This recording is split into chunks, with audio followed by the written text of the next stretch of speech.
Thanks, Drew, and good morning, everybody. Can you all hear me up the back there? All good? Excellent.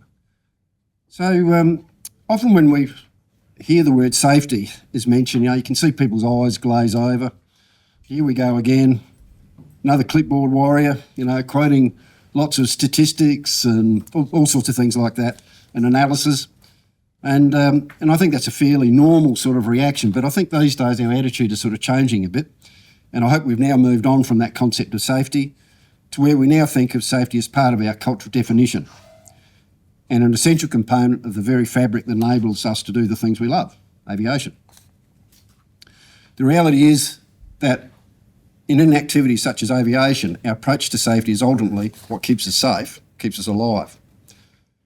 But safety should cover much broader footprint than just our flying and airworthiness activities.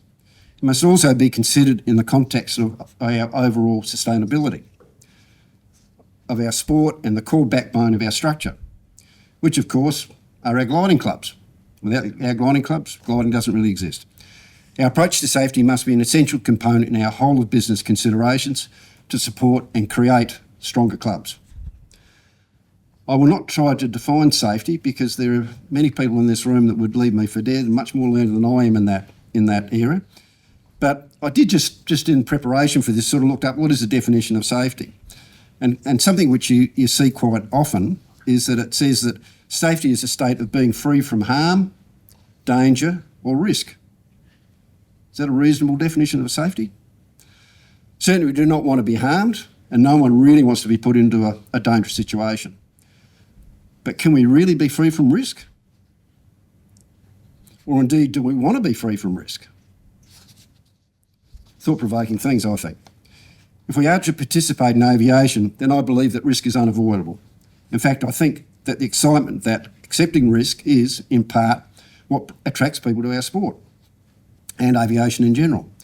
There's nothing wrong with risk, in my opinion, as long as it is identified, understood, accepted, and the associated threats are mitigated. That is, we are actively taking responsibility for our actions.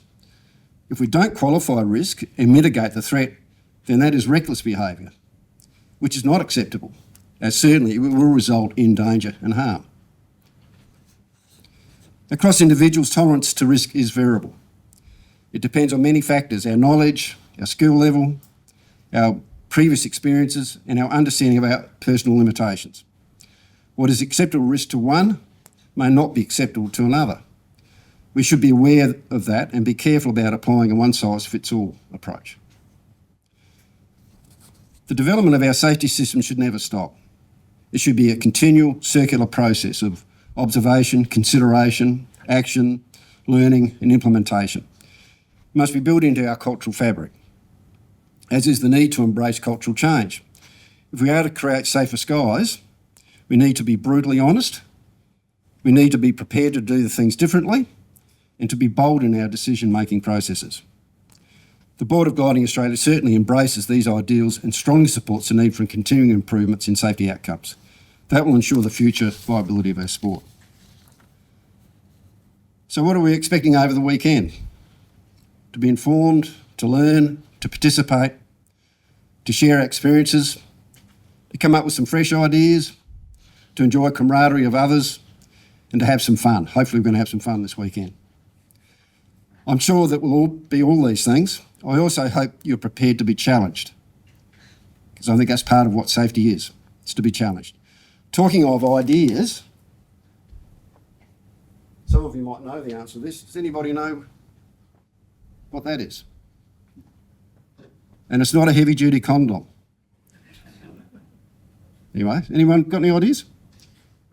I know at least one bloke has, but anyway, more on that later.